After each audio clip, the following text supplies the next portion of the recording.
다 같이 기도드리겠습니다.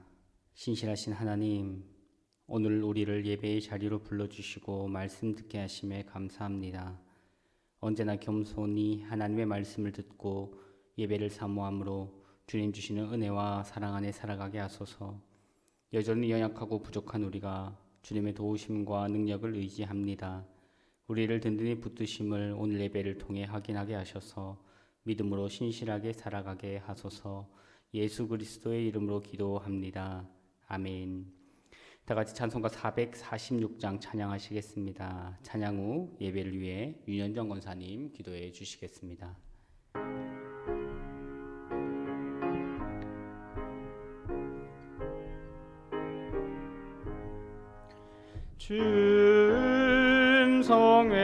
중성에는 참 기쁨 없도다.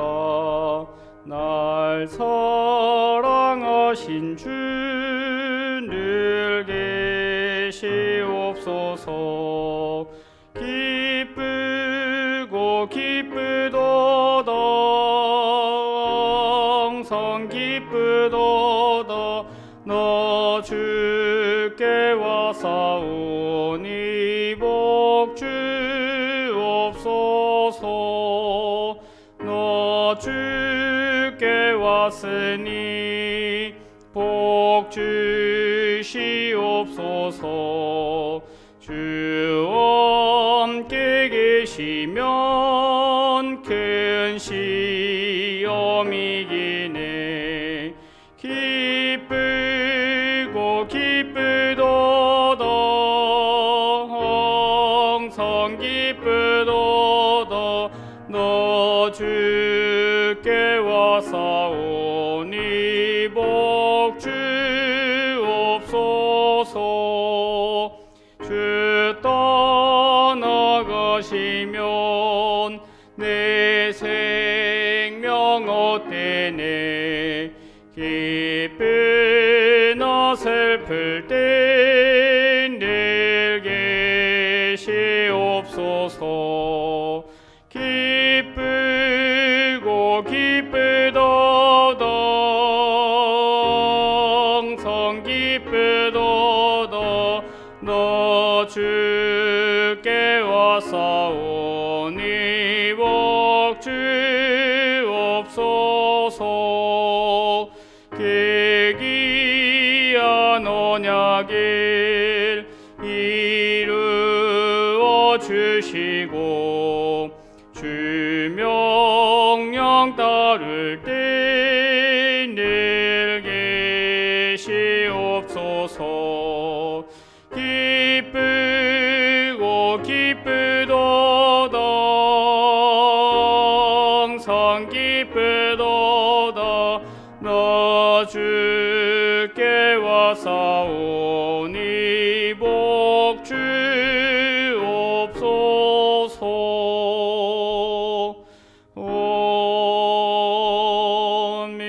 아멘. 여호와는 나의 목자시니 내게 부족함이 없으리로다. 그가 나를 푸른 풀밭에 누이시며 쉴만한 물가로 인도하시는도다. 내 영혼을 소생시키시고 자기 이름을 위하여 의의 길로 인도하시는도다. 내가 사망의 음침한 골짜기로 다닐지라도 해를 두려워하지 않을 것은 주께서 나와 함께 하심이라. 주의 지팡이와 막대기가 나를 안위하시나이다. 주께서 내 원수의 목전에서 내게 상을 차려주시고 기름으로 내 머리에 부으셨으니 내 잔이 넘치나이다. 내 평생의 선하심과 인자하심이 반드시 나를 따르리니 내가 여호와의 집에 영원히 살리로다. 아멘. 하나님이 내 아버지가 되시고 나는 하나님의 자녀됨이 행복합니다. 하나님 감사합니다. 고통과 절망 속에서 힘들어 눈물을 흘리고 있을 때 영원히 마르지 않을 것 같던 눈물을 닦아주시며 눈물을 그치게 하신 하나님 감사합니다. 이 순간까지도 호흡하며 살게 하신 하나님 은혜, 나의 삶 자체가 은혜입니다. 감사합니다. 벌레만도 못한 나를 택하여 구원하여 주신 하나님, 구원의 감격도 감사도 잠깐, 다시 제일의 모습으로 살아가고 있는 나 하나님 용서하소서. 우리의 심령을 붙잡아 주시사 성령 충만함으로 날마다 성화의 길을 걷게 하소서. 이 시간 우리가 드리는 예배가 내가 그동안 드렸던 수많은 예배 중 하나가 되지 않게 하시고 신령과 진정으로 드려지는 예배 되게 하소서. 오늘 이 시간 성령의 역사하심을 경험하게 하소서. 지금도 우리를 넘어뜨리기 위해 사탄은 더슬롭고 있음을 깨닫고 믿음으로 승리하게 하소서. 율법을 벗고 복음의 본 모습을 보게 하시사 복음으로 세상을 변화시키는 하나님의 사자로 세상에 선한 영향력을 끼치는 우리가 되게 하소서. 하나님을 간증하는 주인공이 되어 하나님을 자랑하는 내가 되기를 원하옵나이다. 말씀을 전하시는 목사님께 함께 하시사 그 입술을 지켜주셔서 손파시는 말씀이 권능의 말씀, 능력의 말씀, 치유의 말씀이 되게 하소서. 항상 성령 충만함으로 사명 감당하시는 목사님이 되게 하소서. 하나님의 말씀을 듣고도 하나님을 만나지 못했습니다. 우리를 불쌍히 여기사 말씀을 통해 하나님을 만나고 우리 안에 예수의 생명을 가진 자들이 되게 하소서. 우리 교회가 임 사역을 실천하며 이 지역의 빛과 소금의 역할을 감당하는 교회에 더함의 신앙으로 창조의 신앙으로 순종하는 믿음의 세대가 되게 하소서. 코로나가 우리 신앙생활에 핑계나 변명거리가 되지 않기를 기도하며 열심을 품어 주를 섬기며 교회를 섬기는 저희가 되게 하소서. 모든 것이 하나님의 은혜라 고백하는 우리의 고백이 변질되지 않고 항상 겸손함으로 온전한 감사를 드리는 우리의 삶이 되게 하옵소서. 이 예배의 주인이시며 우리 인생의 주인이신 나사렛 예수 그리스도의 이름으로 기도합니다. 아멘. 성도의 기도 시간입니다. 함께 예배 드리시는 분들에게 항상 감사합시다 이렇게 인사하겠습니다. 항상 감사합시다. 우리의 삶이 언제나 하나님의 은혜 안에 있음을 기억하며 늘 감사하는 삶을 살아갈 수 있길 바랍니다. 그리하여서 우리의 감사가 회복되며 우리의 삶이 회복되고 하나님 앞에 올바른 삶 살아갈 수 있는 모든 성도님들 되시길 소망합니다. 교회 소식을 전해드리겠습니다. 이음줄 중보기도 모임이 매주 수요일 오전 10시 30분 온라인으로 진행됩니다. 교회를 위해 나라를 위해 함께 중보하실 분들은 참여해 주시기 바랍니다. 이음 제자 훈련 1기 1대1 제자 양육 4기 훈련이 매주일 오후 2시 30분 온라인으로 진행됩니다. 구역장 건찰 모임은 매주일 오후 3시 30분 온라인으로 진행됩니다. 참고해 주시기 바랍니다. 오늘 우리에게 주신 하나님의 말씀은 신약 성경 마가복음 6장 30절로 44절까지 말씀입니다. 신약 성경 마가복음 6장 30절로 44절까지 말씀입니다. 살아계신 하나님의 말씀을 함께 봉독하겠습니다. 사도들이 예수께 모여 자기들이 행한 것과 가르친 것을 낱낱이 고하니 이르시되 너희는 따로 한적한 곳에 가서 잠깐 쉬어라 하시니 이는 오고 가는 사람이 많아 음식 먹을 겨를도 없음이라. 이에 배를 타고 따로 한적한 곳에 갈새 그들이 가는 것을 보고 많은 사람이 그들인 줄 안지라. 모든 골로부터 도보로 그곳에 달려와 그들보다 먼저 갔더라. 예수께서 나아오사 큰 무리를 보시고 그 목자 없는 양 같음으로 인하여 불쌍히 여기사 이에 여러 가지로 가르치시더라. 때가 저물어 가매 제자들이 예수께 나와 여짜오되 이곳은 빈들이요 날도 저물어 가니 무리를 보내어 두루 촌과 마을로 가서 무엇을 사 먹게 하옵소서. 대답하여 이르시되 너희가 먹을 것을 주라 하시니 여짜오되 우리가 가서 200데나리온의 떡을 사다 먹이리이까. 이르시되 너희에게 떡 몇 개가 있는지 가서 보라 하시니 알아보고 이르되 떡 5개와 물고기 2마리가 있더이다 하거늘 제자들에게 명하사 그 모든 사람으로 때를 지어 푸른 잔디 위에 앉게 하시니 때로 100명씩 또는 50명씩 앉은지라. 예수께서 떡 5개와 물고기 2마리를 가지사 하늘을 우러러 축사하시고 떡을 떼어 제자들에게 주어 사람들에게 나누어 주게 하시고 또 물고기 2마리도 모든 사람에게 나누심에 다 배불리 먹고 먹은 떡 조각과 물고기를 12바구니에 차게 거두었으며 떡을 먹은 남자는 5,000명이었더라. 아멘. 좋으신 하나님의 은총과 평강이 온라인으로 예배드리시는 사랑하는 우리 성도님들 삶 가운데 넘쳐나길 소망합니다. 우리의 삶이 또 우리의 예배가 또 우리의 일상이 하나님께서 주시는 은혜로 인하여 늘 풍성한 삶 누리며 살아갈 수 있길 소망합니다. 하나님께서 우리의 삶을 붙드시고 하나님께서 우리의 삶을 친히 인도해 주신다는 그 신실하신 하나님 바라보며 늘 감사하며 그렇게 살아가는 삶 되길 소망합니다. 오늘 본문 말씀을 통하여 생각해 보고 싶은 주제는 두 가지입니다. 첫째는 예수님이 베푸시는 잔치, 곧 하나님 나라의 식탁에 관한 것입니다. 그리고 두 번째는 떡에 관한 것인데 이것은 제자들의 믿음 없음과 실패에 관한 이야기입니다.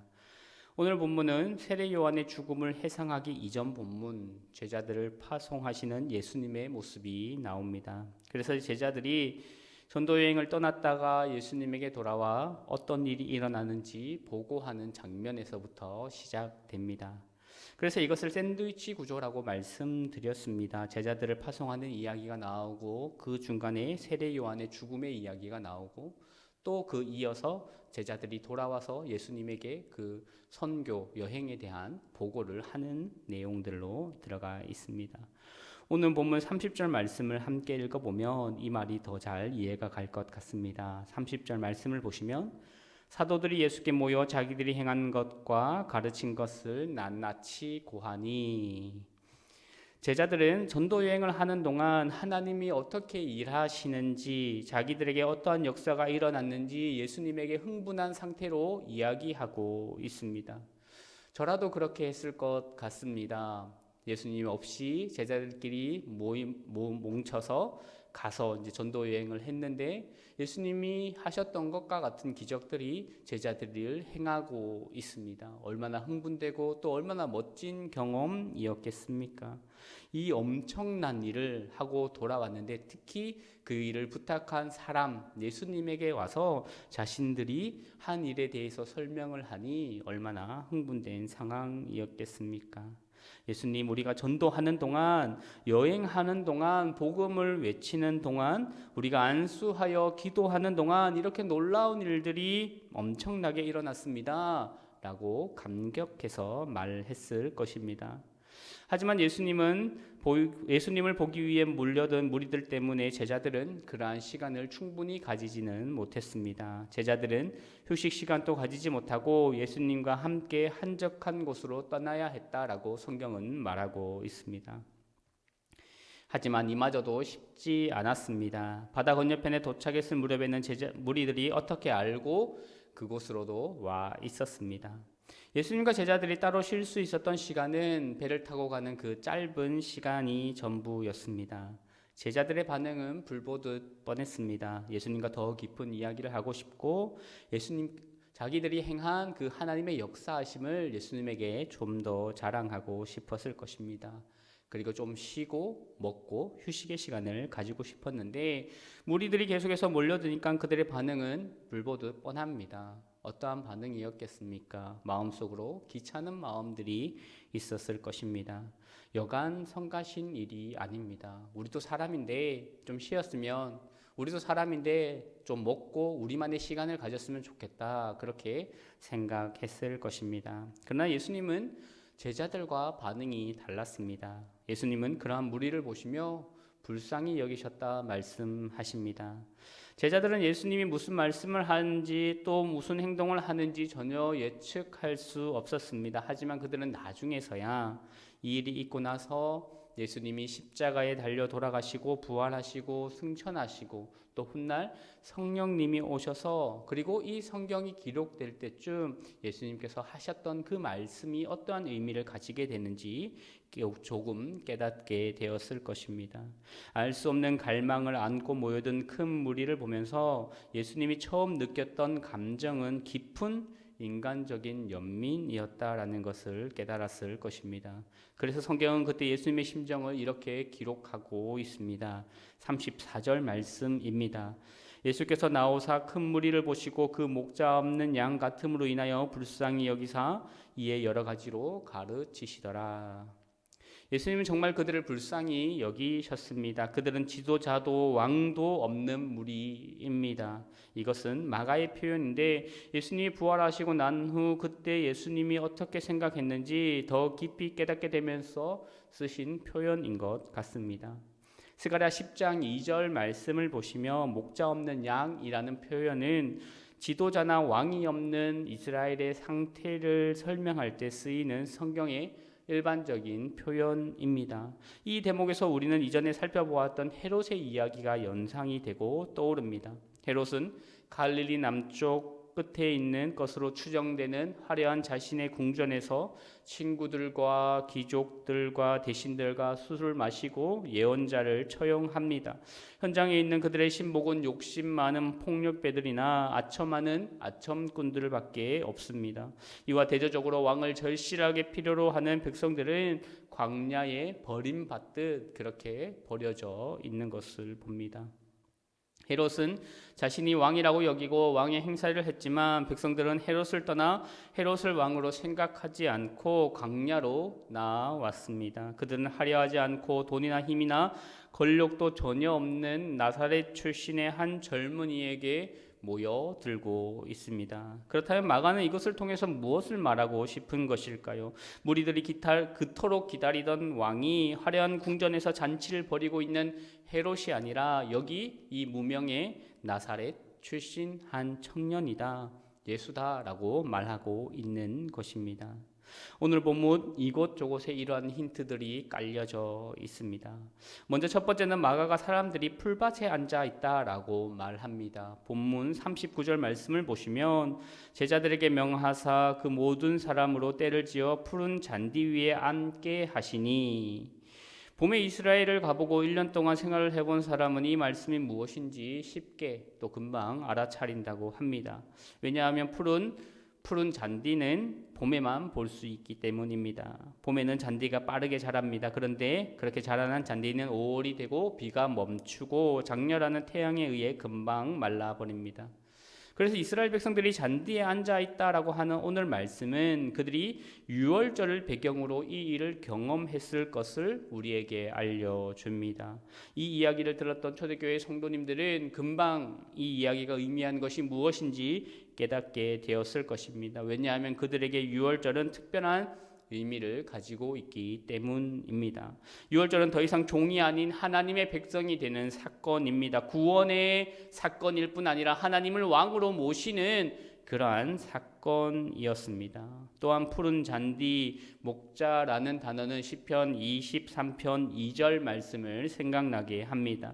한적한 곳, 빈들이라는 단어가 반복되는 것은 광야가 다시 꽃이 피는 종말론적인 회복을 암시해 줍니다. 그때가 되면 하나님은 자기 백성들을 푸른 봄밭에 누이시고 쉴만한 물가로 인도하시며 그들을 배부르게 먹을 것이다 라는 그 종말론적인 회복의 하나님 나라의 형상이 오늘 본문 말씀에 나오고 있다라는 것입니다. 두 번째, 마가는 100명 혹은 50명 단위로 사람들이 무리를 지어 앉아 있다라고 말씀하고 있습니다. 40절 말씀을 보시면 때로 100명씩 또는 50명씩 앉은지라. 이때 무리라는 단어가 특별히 군사용어를 뜻하는 의미는 아니지만 조금은 공식적인 조직을 암시한다는 것을 볼 수 있습니다. 사람들을 굳이 이렇게 일정한 숫자로 모여서 앉게 할 필요는 없을 것입니다. 그 넓은 들판에 왜 50명씩 100명씩 그렇게 앉혀야만 했을까요? 누군가가 이 장면을 보았다면 이 사람은 도대체 자신이 누구라고 생각하는가? 그러한 질문을 했을 것입니다. 오늘 본문과 같은 이야기가 실려있는 평행 본문이 요한복음 6장에도 나오는데 이 요한복음 말씀을 보면 사람들은 예수님을 붙들어서 억지로 왕으로 삼으려 했다라는 표현이 나옵니다. 물론 마가는 구체적으로 그렇게 표현하고 있지는 않습니다. 하지만 떡을 떼어 먹은 남자가 5,000명이라고 말씀하시는 마지막 44절의 말씀을 보면 아마 이러한 주장을 뒷받침하기 충분한 증거가 되는 것 같습니다. 특별히 출애굽기 18장 21절 말씀을 보시면 이스라엘은 1,000명, 100명, 50명, 10명씩 무리로 조직되어 있는 것을 볼 수 있습니다. 그리고 마지막으로 예수님이 베푸신 이 기적이 더욱 분명한 메시지를 전하는데 오늘 본문 41절 말씀을 보시면 예수께서 떡 5개와 물고기 2마리를 가지사 하늘을 우러러 축사하시고 떡을 떼어 제자들에게 주어 사람들에게 나누어 주게 하시고 또 물고기 2마리도 모든 사람에게 나누심에. 지금도 많은 사람들이 이 오병이어의 기적을 믿기 힘들어합니다. 그런데 이 이야기가 그려내고 있는 내용이 너무나 자세하다는 점과 사람들이 이 이야기를 하는 것, 사복음서 모두가 이 오병이어의 기적을 동일하게 이야기합니다. 예수님이 지금까지 하신 일도 결코 평범한 일이 아니었다는 것을 생각해 보면 금세 탄로날 거짓 이야기를 누군가가 꾸며서 하고 있지는 않을 것입니다. 예수님이 실제로 이 일을 행하셨다고 보는 것이 훨씬 더 타당하다라고 생각됩니다. 우리가 믿음의 눈으로 보지 않아도 이 이야기가 거짓된 이야기인가 꾸며낸 이야기인가 라고 묻는다면 그렇지 않다라는 것입니다. 이 이야기는 실제로 있었던 이야기일 것입니다. 하나님이 광야에서 모세를 통해 만나로 이스라엘 백성을 먹이신 것처럼 이제 예수님은 한적한 곳에서 이 무리를 먹이고 계십니다. 출애굽하는 이스라엘 백성들처럼 화려한 궁전에서 백성들을 외면한 채 자신만을 위해 잔치를 벌이고 있는 헤롯을 버리고 광야로 나온 이 백성을 예수님이 먹이시고 계신다라는 것입니다.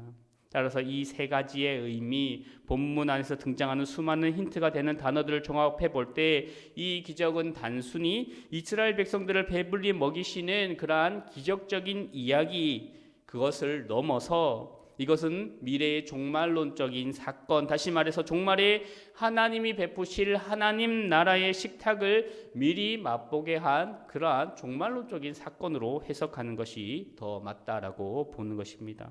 제가 자꾸 하나님의 나라가 가까이 왔다는 마가복음 1장 14절과 15절에 나오는 예수님의 선포는 이러하듯 예수님께서 행하시는 다양한 사역들을 통해서 성취되고 있는 것입니다. 하나님의 나라가 임할 때 나타나는 이 세상을 지배하는 사탄의 지위가 뺏기게 될 것이며 모든 질병으로부터 깨끗함을 받게 되고 배고픔과 허기짐과 빈곤이 퇴치되는 하나님의 식탁이 되는 것입니다. 그것이 예수님이 지금까지 행하신 놀라운 일들의 주요한 메시지입니다. 예수님이 선포하시는 하나님의 나라가 이제 임하였다라고 이 사건이, 이 이야기가 선언하고 성취되고 있다라는 증거인 것입니다. 그래서 마가는 오늘 본문 말씀을 통해서 이 천국, 하나님 나라의 식탁을 베푸는 주인공이 바로 예수님이다 말씀하고 있습니다. 너무 오랫동안 사탄의 지배를 받아온 이 세상을 드디어 뚫고 들어오는 하나님의 주권과 통치에 자신을 온전히 바친 이 예수님을 통해서 하나님 나라의 식탁이, 하나님 나라의 잔치가 지금 이 자리에서 열리고 있다라는 것입니다. 놀라운 사실은 이 하나님 나라의 식탁에 그들에게만 유효하고 그들만 경험한 사건이 아니다라는 것입니다. 이 이야기를 듣고 있었던 초대교회 공동체 성도들뿐만 아니라 2000년을 지나 지금을 살아가고 있는 우리들에게도 마찬가지입니다. 왜냐하면 이 식탁은 예수님의 살과 피로 지금까지도 지속되어지고 있기 때문입니다. 오늘 본문 여러 곳에서도 암시되고 있지만 요한복음은 이 사실을 더욱 분명히 우리에게 말씀해 주고 있습니다.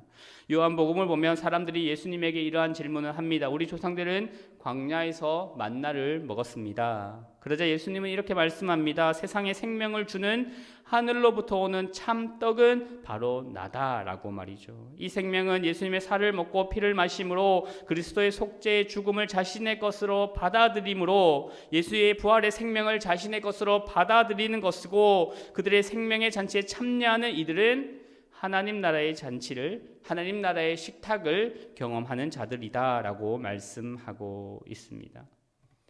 굶주린 채 잠자리에 드는 사람이 거의 없고 다양한 물건이 가득 차여져 있는 대형 마트와 풍요로운 식탁을 살아가는 우리에게 다 배불리 먹었다라는 이 말은 당시 1세기 독자들에게 얼마나 큰 영향력을 지니고 있었을지 깨닫기는 어렵습니다. 그러나 날마다 생존의 선상에서 살아가는 사람들에게는 이것이 하나님 앞에서의 종말론적인 잔치를 기대하는 진정한 복음이었음은 분명합니다. 그래서 다가올 때 종말의 때를 묘사하는 가장 큰 성경의 이미지는 그 참여자들이 마음껏 먹고 즐기는 만찬입니다. 그렇게 예수님께서 잔치의 비유를 많이 하신 것은 다 그만한 이유가 있는 것입니다. 이 잔치에 동참하는 저와 여러분이 되었으면 좋겠습니다. 예수님이 2000년 전에 베푸신 저 광야에서 5,000명을 먹이신 이 놀라운 식탁은 오늘 우리 공동체에도 지속되어 있기 때문에 우리는 이 식탁에 참여해야만 합니다. 초대교회에서 성만찬은 실제로 그냥 만찬이었습니다. 배고픈 사람, 허기진 사람, 먹지 못해 굶주린 사람들이 너무 많았기 때문에 실제로 교회는 성찬을 하면서 만찬을 나누었다고 합니다. 예수님의 살과 피를 먹고 마시며 풍성한 식탁을 누림으로 그들은 종말의 때에 이루어질 그 하나님 나라의 식탁을 미리 맛보고 경험했던 것입니다. 오늘 우리에게도 이 잔치를 소개하며 동참할 것을 권면하고 있습니다. 공동체 안에서 나누어지는 만찬을 통하여서, 공동체 안에서 나누어지는 사랑의 교제들을 통하여서, 공동체 안에서 나누어지는 나눔들을 통하여서 우리는 서로를 세워주고 든든하게 나아갈 수 있을 것입니다. 그래서 우리가 마지막 때 하나님과 함께 가지게 되는 그 거룩한 식탁, 그 풍요로운 식탁, 하나님 나라의 식탁에 참여하는 것을 미리 맛보는 은혜가 우리 가운데 있기를 소망합니다. 두 번째로 생각해 보고 싶은 것은 떡에 관한 것입니다. 그런데 이 떡이 우리의 배부름에 관한 말씀이면 좋겠는데 그 반대로 우리의 믿음 없음에 대한, 실패에 대한 내용입니다. 마가복음 더 긴 이야기 문맥 속에서 떡이 가지고 있는 부정적인 이미지를 드러냅니다. 오늘 본문을 통해서는 제자들을 통해 그것을 말하고 있습니다. 오늘 본문 37절 말씀을 보시면 대답하여 이르되 너희가 먹을 것을 주라 하시니 여짜오되 우리가 가서 200데나리온의 떡을 사다 먹이리까. 예수님이 무리들을 불쌍히 여기시고 난 후에 그들을 따로 불러 배불리 먹이시는 것이 아니라 성경은 자세히 보면 그들을 가르치시고 나서 이 오병이어의 기적을 행하십니다. 예수님의 가르침으로 인하여서 백성들은 영적인 배고픔을 채울 수는 있었습니다. 그러나 그들은 육신의 허기의 체험을 받지는 못했습니다. 그래서 제자들이 예수님에게 다가와 예수님, 이제 날이 너무 어두워졌습니다. 그래서 이 사람들로 하여금 마을로 돌아가서 각자 그 끼니를 해결할 수 있게 하는 것이 좋을 것 같습니다. 이렇게 제안을 합니다. 무리를 돌려보내자는 이 제자들의 반응은 이 무리를 불쌍히 여기시고 이들의 안녕을 염려하는 배려로 느껴질 수도 있습니다. 우리가 그렇게 이해할 수도 있을 것 같습니다. 그런데 그렇지 않다는 것이 성경이 말하는 것입니다. 제자들의 제안은 31절에서 예수님이 제자들의 배고픔을 걱정하고 전도여행에서 돌아온 제자들을 한적한 곳으로 보내셔서 편히 먹을 수 있게 배려하신 것과 비슷해 보입니다. 제자들의 제안은 분명히 편의를 봐주는 방법으로 보입니다. 그런데 예수님은 제자들의 제안에 엉뚱한 대답을 하십니다. 제자들이 5,000명이 넘는 이 사람들을 먹이라 라고 말씀하시는 것입니다. 예수님께서 뻔히 사정을 모르는 것도 아니고 본인들 또한 하루하루 먹기가 힘든 상황을 살아가고 있는데 이 5,000명이나 되는 사람들을 먹이라 말씀하신 것입니다. 제자들이 당황해서 37절과 같은 대답을 한 것입니다. 우리가 어떻게 이 많은 사람들을 먹인단 말인가? 그렇지 않아도 돈이 없는데 예수님은 정말 우리의 사정을 모르고 계신가? 아니면 숨겨둔 돈을 가지고 계신 건가? 이렇게 부정적으로 대답한 것입니다. 지금으로 따지면 2천만 원이나 되는 큰 돈이 드는 일입니다. 그런데 가끔 하나님은 우리에게도 이렇게 말씀하십니다. 도저히 내 능력으로 감당할 수 없는 일을 직접 해보라고 등을 떠미신다라는 것이죠. 왜 그러실까요? 그런데 본문을 조금만 자세히 들여다보면 정말 이것이 제자들이 감당할 수 없는 일인가? 정말 제자들이 할 수 없는 일을 예수님은 무리하게 지금 요구하고 계신 것일까? 그렇지 않다라는 것을 우리는 발견할 수 있습니다. 제자들이 예수님에게 제안한 해결책은 지극히 평범한 인간적인 방법이었습니다. 사실 예수님은 제자들에게 무리한 요구를 하신 것이 아닙니다. 왜냐하면 제자들이 전도 여행을 잘 마치고 돌아와서 그들이 경험한 하나님의 역사를 예수님에게 보고하는 것으로 오늘 본문 말씀이 시작했다는 것을 우리가 알게 된다면 지금 예수님의 말씀이 결코 무리한 요구가 아니라는 것을 알 수 있습니다. 제자들이 경험한 하나님의 역사에 대한 이 경험은 그들이 30년, 40년 전에 경험한 것이 아니기 때문입니다.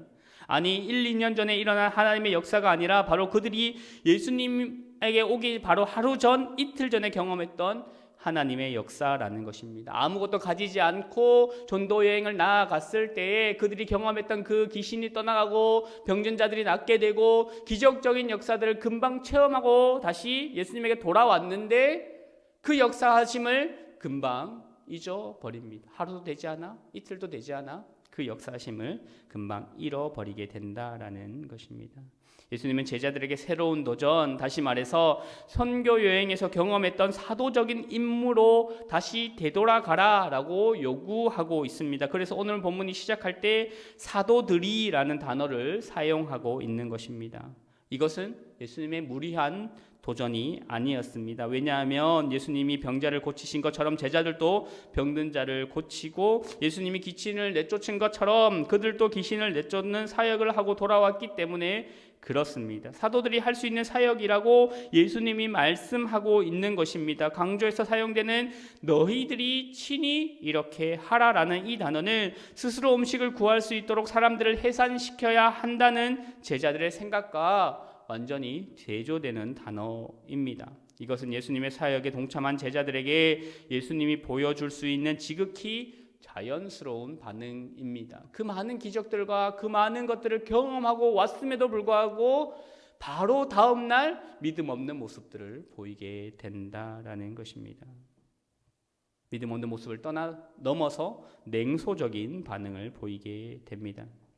제자들의 반응과 이러한 태도는 믿음의 눈을 떠야 한다는 마가의 관점에서 보면 무지함이며 불신앙이며 실패한 것입니다.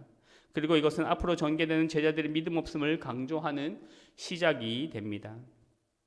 오늘 본문 다음의 이야기에서 제자들은 예수님이 물리를 걸으실 때 당황스러워합니다.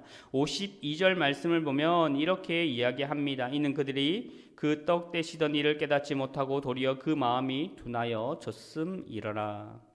여기서 둔한 마음은 기적을 예상하지 못한 것보다 훨씬 더 심각한 것입니다. 그리고 두 번째로 무리를 먹이실 때 7,000명을 먹이실 때도 그들은 광야 어디에서 이렇게 많은 사람들을 먹일 수 있겠냐고 다시 예수님에게 묻게 됩니다. 지금 5,000명을 먹이는 사건을 예수님께서 친히 했고 그것을 경험한 제자들이 이후에 7,000명을 먹이는 그 사건에서 동일하게 예수님을 의심하고 어떻게 그런 일들을 우리가 할 수 있습니까? 라고 다시 말하는 모습들을 보게 된다라는 것입니다. 이는 이어지는 8장 15절에서 정점을 찍는데 예수님이 제자들에게 이렇게 경고하십니다. 바리새인의 누룩을 주의해라. 제자들은 이때 무엇이라고 반응가 하면 이 누룩, 빵을 물리적인 빵, 실제 빵으로 오해하고 잘못 해석합니다. 그래서 예수님은 그들에게 2번이나 무리를 먹이신 기적을 기억해라 라고 말씀하시는 것입니다.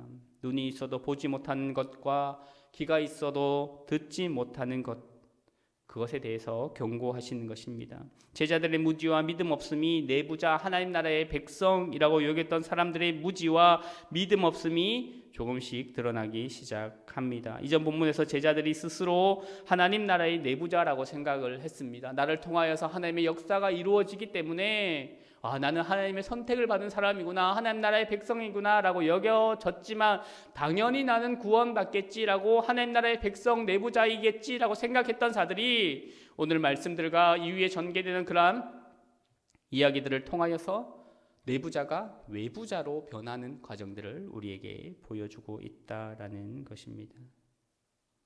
예수님의 가족과 예수님의 친척들은 혈육으로 연결되어 있지만 예수님 밖에 있는 사람들이 되어버렸다는 것을 우리가 기억해 보면 이 말이 무슨 말인지 우리는 이해할 수 있을 것입니다. 그때 예수님은 지금 나와 함께 있는 사람들이 너희의 형제들이고 자매고 가족이다 라고 말씀하셨습니다.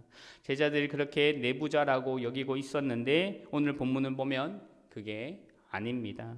저는 이것을 자신은 믿음이 좋은 내부자라고 여기는 사람들, 특히 종교적인 열심이 가득한 사람들에게 큰 도전을 주는 말씀이라고 생각을 합니다. 왜냐하면 그들은 이런 제자들과 같은 상황에 직면하게 될 때 제자들처럼 자신의 믿음 없음을 발견하게 될 것이기 때문입니다. 무리를 먹이시는 기적은 인간의 노력이나 환경, 특별히 돈을 통해서 이루어진 기적이 아니었습니다. 이 의미는 땅에서 떡을 내시는 예수님, 그분을 믿고 그분을 의지할 때에만 오늘날에도 동일하게 그러한 기적들, 하나님의 역사가 우리 삶 가운데 이루어질 수 있음을 이야기한다라는 것입니다. 우리가 눈으로 보기에는 불가능해 보이는 그 상황들을 하나님께서 정말 하실 수 있다고 믿는가? 하나님께서 내 삶 가운데 전혀 불가능하다고 여겨지는 그 모든 사건들을 하나님께서 정말 친히 역사하셔서 바꾸어 주실 분이라는 것을 네가 믿는가? 우리에게 도전하는 말씀이다라는 것입니다. 우리는 어떻게 반응하시겠습니까? 이러한 사건들 앞에, 우리가 당면한 문제들 앞에 제자들처럼 어떻게 이것을 예수님께서 하실 수 있습니까? 돈이 없고 환경이 그렇게 받쳐주지 않고 상황이 되지 않는데 어떻게 이 사건들을 해나갈 수 있겠습니까? 라고 우리에게 예수님에게 묻고 있지는 않은지 우리를 돌아보아야 한다라는 것입니다. 여전히 믿음 없는 우리의 모습을 돌아보시길 소망합니다. 그리고 어려운 현실 앞에, 어려운 도전 앞에 믿음 없는 사람이 되지 마시고 오늘 예수님께서 말씀하시고 우리에게 보여주신 기적들을 바라보며 그것을 소망하며 하나님이면 할 수 있다는 그 믿음 가지고 나아가는 우리가 될 수 있길 소망합니다. 우리는 환경을 넘어 볼 수 있는 믿음의 눈이 필요합니다. 창조주 하나님이 여기에서 무엇을 이루실까라는 그 기대를 늘 품고 살아가야 한다라는 것이죠. 창조주 하나님께서 우리를 통해서 어떠한 일을 하실까라는 그 기대를 늘 품고 살아가야 한다라는 것입니다. 하나님은 우리가 하나님의 뜻과 목적이 하늘에서 이루어진 것 같이 땅에서도 이루어질 것을 믿으며 살라는 이 명령을 아멘으로 받아들이길 바라십니다. 마가는 따라서 이 본문을 통해서 이 명령에 우리가 어떻게 반응하는가를 묻고 있는 것입니다. 실제적으로 표현하면 돈이 없으면 아무것도 할 수 없다고 생각하는 제자들처럼 우리의 삶의 자리에서, 우리의 사역의 자리에서 돈이 없으면 아무것도 못한다고 생각하고 있는 것은 아닌지 우리에게 물어보아야 합니다. 믿음 없는 자가 같이 되지 말고 우리의 삶이 모든 자리에서 믿음으로 살아갈 수 있길 소망합니다. 예수님은 당신의 사랑하는 자녀들을 그냥 내버려 두시지 않습니다. 예수님은 우리를 그냥 그렇게 내버려 두시지 않습니다. 아무것도 염려하지 말고 믿기만 하라라고 말씀하십니다. 예수님이 우리의 앞길을 열어주십니다. 이 주님이 말씀을 아멘으로 받으면 믿음으로 취하게 될 것입니다. 그리고 하나님이 우리에게 말씀하신 것을 우리에게 도전하도록 하신 것을 삶으로 실행하며 살아갈 수 있게 되길 소망합니다. 우리에게 막혀져 있는 그 어려운 벽들, 우리 교회의 공동체에서 또 막혀져 있는 것들, 이것은 안 되라고 생각하는 것들이 늘 기도함으로 우리에게 주시는 말씀과 믿음으로 능히 넘어감으로 인하여서 우리를 통해 하나님의 역사하심과 그 기적을 바라보며 하나님을 찬양하는 삶을 살아가는 우리 모두가 되길 간절히 소망합니다. 함께 기도하겠습니다. 소망의 하나님, 우리는 하나님 나라의 잔치에 참여한 하나님의 백성임을 기억하게 하소서. 하나님께서 우리의 삶을 먹이시고 언제나 푸른 초장으로 인도하심을 기억하게 하소서. 헤롯의 식탁과 같은 욕망이 가득한 세상의 식당을 참하는 자들이 아니라 하나님의 은혜로 살아감을 늘 기억하며 자족하는 삶, 그러면도 풍성한 삶을 살아가게 하소서. 우리의 무죄함을 아시는 주님, 무지한 제자들과 같이 연약한 우리를 아시는 주님, 우리가 믿음의 눈을 떠서 처한 현실과 환경을 넘어 하나님의 역사하심을 바라보게 하옵소서. 그리하여 매일의 삶이 기적의 삶이 되게 하여 주옵소서. 모든 말씀 살아계신 예수님 이름으로 기도합니다. 아멘. 주신 말씀과 은혜를 기억하며 다 같이 찬송가 293장 찬양하시겠습니다.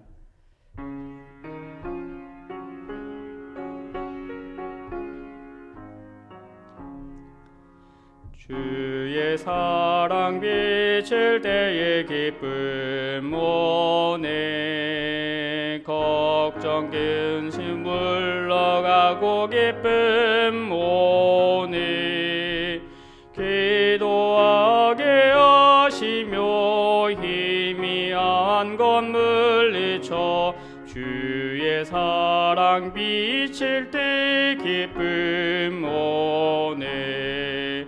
그 큰 사랑 내 맘속에 충만하게 비칠 때 찬송하네. 그 큰 사랑 내 맘속에 화평함과 기쁨 주네. 그 큰 사랑 주의 사랑 비칠 때에 이 세상엔 아름답고 활기차게 더 변하네.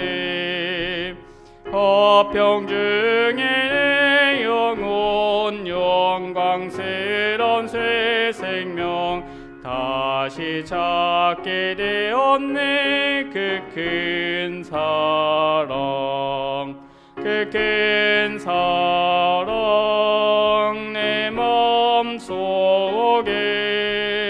충만하게 비칠 때 찬송하네. 그 큰 사랑 내 맘속에 화평함과 기쁨 주네. 그 큰 사랑 주의 사랑 비출 때에 이 세상엔 어둠 슬픔 중 안짐이 더 사라져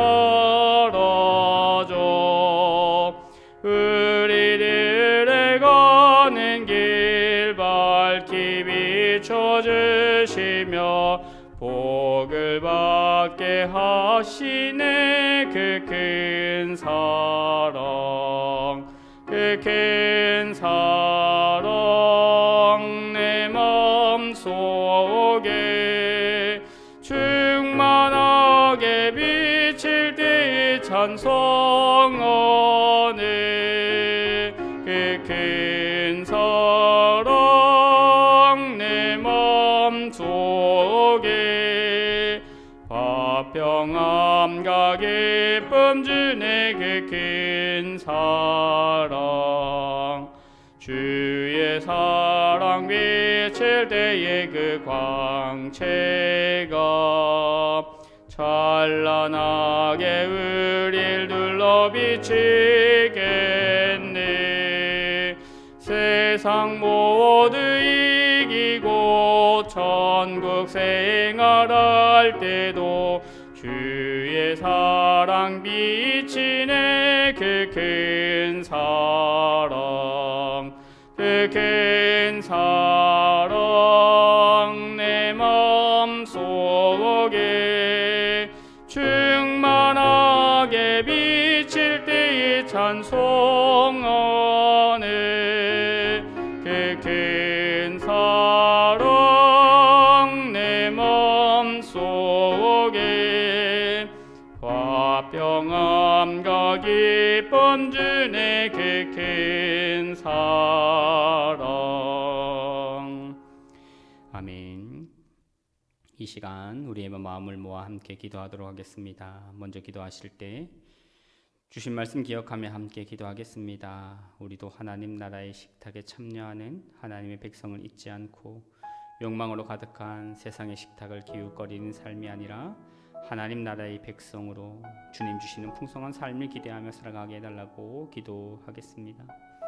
우리가 믿음의 눈을 떠서 우리를 둘러싼 환경을 넘어 믿음으로 바라보게 해주시고 어둠과 절망의 시대를 살아가지만 우리 개인적으로도 큰 장벽 앞에 서 있지만 하나님께서 나의 삶에도 오병이의 기적과 같은 능력을 베풀어 주심을 믿고 하나님 바라보며 살아가는 삶 되게 해달라고 이 시간 주신 말씀 기억하며 함께 기도하도록 하겠습니다. 함께 기도합니다. 사랑에 많으신 아버지 하나님 은혜를 감사합니다. 하나님 우리도 오늘 말씀에 나오는 이스라엘 백성들처럼 하나님 나라의 식탁에 참여하는 하나님의 백성임을 잊지 않고 살아가게 하여 주시옵소서. 욕망으로 가득 찬 그 세상의 세상의 식탁을 기웃거리는 삶이 되지 않게 하여 주시옵소서. 세상으로부터 무엇이 나올까, 사람들로부터 무엇이 나올까, 이 세상의 권력을 탐하며 물질을 탐하며 살아가는 삶이 아니라 하나님께서 주시는 만나, 하나님께서 주시는 그 오병이의 기적들로 풍성한 삶을 살아가게 하여 주시옵소서. 하나님의 백성으로서 당당한 삶을 살아갈 수 있도록, 하나님만 바라보며 살아갈 수 있도록 우리의 삶을 풍성하게 하시는 하나님을 기대하는 삶 살아가게 하여 주시옵소서.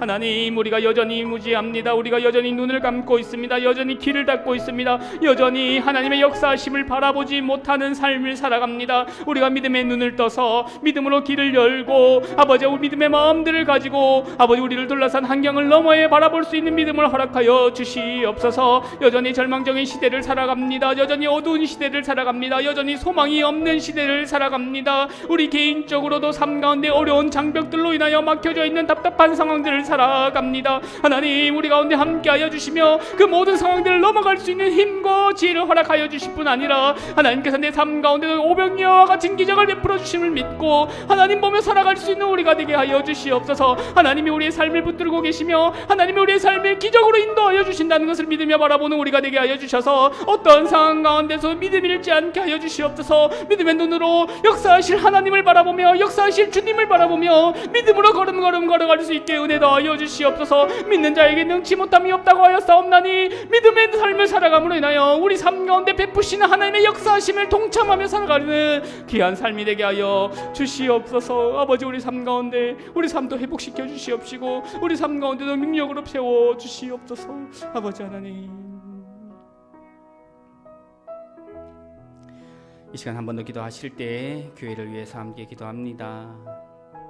모든 성도님들 코로나의 위험으로부터 지켜주시도록 기도하겠습니다.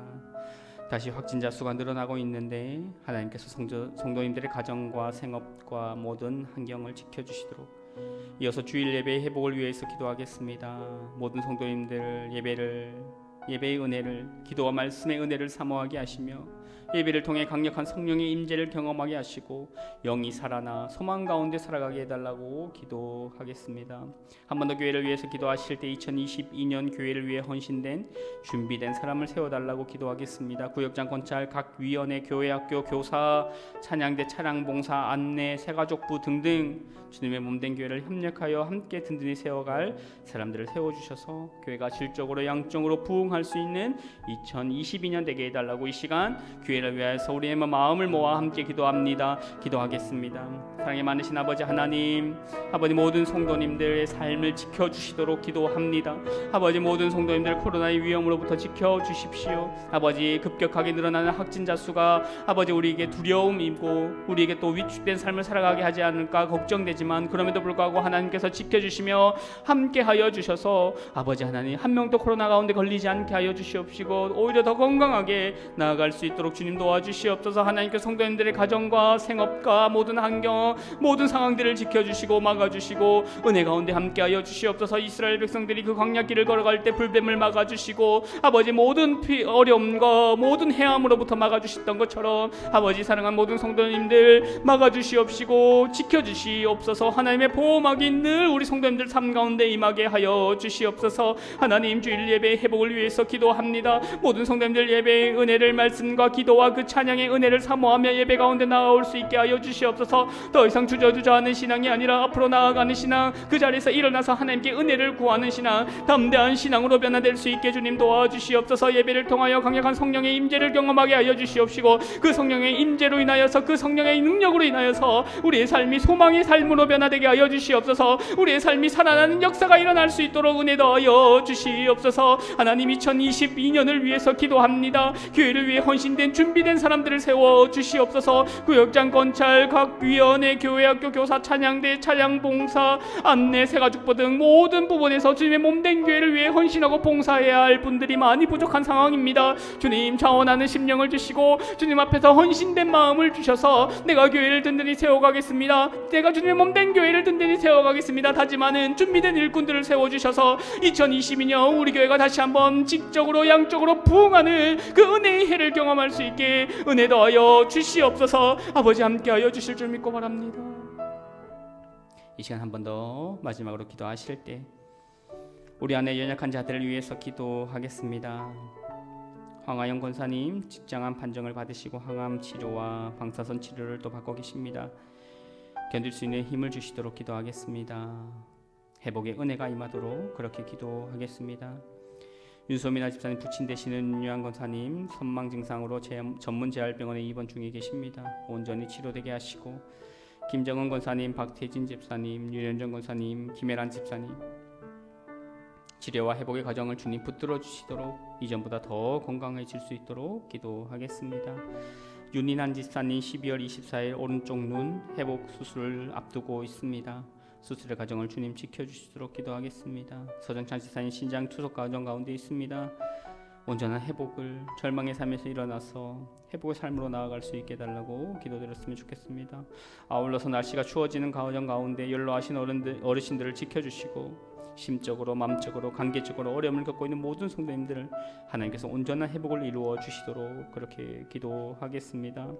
마지막으로 나라를 위해서 기도합니다. 이 땅에 여전히 갈등과 대립이 있습니다. 화목케 하시는 주님의 복음이 이 땅에 임하여 이 땅을 치료해 주시고 내년에 있을 선거에서 주님의 마음에 합한 자, 정말 이 나라를 올바르게 살릴 수 있는 자를 세워주셔서 이 나라가 다시 한번 주님의 은혜로 바로 설 수 있게 해달라고 기도하겠습니다. 그리고 이 땅의 교회가 복음의 능력을 회복하여서 위로와 소망이 되게 해달라고 이 시간 마지막으로 한번 우리의 마음을 모아 기도하겠습니다. 함께 기도합니다. 사랑에 많으신 아버지 하나님, 우리 안에 있는 연약한 자들을 위해서 기도합니다. 황하영 권사님 직장암 판정을 받으시고 항암 치료와 방사선 치료를 또 받고 계십니다.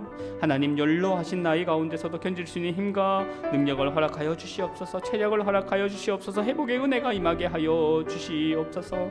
아버지 하나님, 윤유한 권사님 가운데도 함께하여 주십시오. 선망 증상으로 인해서 전문 재활병원에 입원 중에 계신데 잘 치료될 뿐 아니라 보조하는 모든 분들이 잘 보조할 수 있게 주여 도와주셔서 회복되어서 일상의 삶이 가능하며 일상의 삶을 회복할 수 있도록 은혜 더하여 주시옵소서. 김정은 권사님, 박태진 집사님, 윤현정 권사님, 김혜란 집사님, 아버지 치료와 회복의 과정 가운데 있습니다. 긴 치료의 과정들이 힘들고 어렵지만 주님 함께하여 주시고 능력으로 임하여 주실 뿐 아니라 약할 때 강함 되시는 주님을 바라볼 수 있게 주님 도와주시옵소서. 힘들 때, 어려울 때 더욱더 주님 앞에 나아가서 더 큰 은혜를 경험하여 내가 약한 이때의 강함이라 고백할 수 있는 아버지 하나님, 우리 집사님 권사님 되게 하여 주시옵소서. 윤인한 집사님 12월 24일 오른쪽 눈 회복을 앞두고 수술을 앞두고 있습니다. 수술의 과정들을 지켜주시옵소서. 서영찬 집사님 신장 투석 중에 계신데 온전히 회복되는 역사가 일어나게 하여 주시옵소서. 급격히 날씨가 추워짐으로 인하여서 연로하신 어르신들의 건강을 지켜주시옵소서. 한 명도 몸이 상하지 않도록 주님 늘 지켜주시고 보호하여 주시옵소서. 심적으로, 마음적으로 또 관계적으로 어려움을 겪고 있는 모든 성도님들 가운데 함께하여 주십시오. 능력으로 임하여 주십시오. 아버지 하나님, 모든 관계와 모든 막힌 것들이 회복되는 역사가 일어날 수 있게 주님 도와 주시옵소서. 하나님, 이 나라를 긍휼히 여겨 주시옵소서. 이 땅을 불쌍히 여겨 주시옵소서. 이 땅엔 여전히 갈등과 대립이 첨예하게 있습니다. 하나님, 화목케 하시는 주님의 복음이 이 땅에 임하여 이 땅을 치료하게 하여 주시옵시고 무엇보다 내년에 있을 그 대통령 선거를 통하여서 이 나라를 진정으로 올바르게 이끌어갈 수 있는 지도자가 세워질 수 있게 주님 도와주시옵소서. 그래서 다시 한번 이 땅에 주님의 이 나라가 임하게 하여 주시옵시고 정말 사람들이 소망을 가지고 살아갈 수 있는 나라가 될 수 있도록 은혜 더하여 주시옵소서. 하나님, 이 땅의 교회들을 긍휼히 여겨 주시옵소서. 오직 복음으로 무장하게 하여 주시옵소서. 오직 복음으로 바로 세워지게 하여 주셔서 정말 이 땅의 교회들이 정말 많은 사람들의 소망이 되고 위로가 되고 희망이 될 수 있도록 주님의 교회를 사용하여 주시옵소서. 아버지, 늘 우리와 함께 하시는 주님, 우리의 기도를 들어주실 줄 믿습니다. 늘 간구하며 늘 부르짖는 기도의 제목들 주님 들으시고 신실하게 응답하여 주시옵소서. 주님의 때에 반드시 이루어짐을 기대하는 우리 모두가 되게 하여 주시고 낙심하지 않고 실망하지 않고 늘 기도하는 삶, 하나님께 구하며 하나님께 구한 것을 받는 그 은혜의 삶을 우리가 살아가게 하여 주시옵소서. 모든 말씀 살아계신 예수님 이름으로 기도합니다. 아멘. 하늘에 계신 우리 아버지의 이름을 거룩하게 하시며 아버지의 나라가 오게 하시며 아버지의 뜻이 하늘에서와 같이 땅에서도 이루어지게 하소서. 오늘 우리에게 일용할 양식을 주시고 우리가 우리에게 잘못한 사람을 용서하여 준 것 같이 우리 죄를 용서하여 주시고 우리를 시험에 빠지지 않게 하시고 악에서 구하소서. 나라와 권능과 영광이 영원히 아버지의 것입니다. 아멘.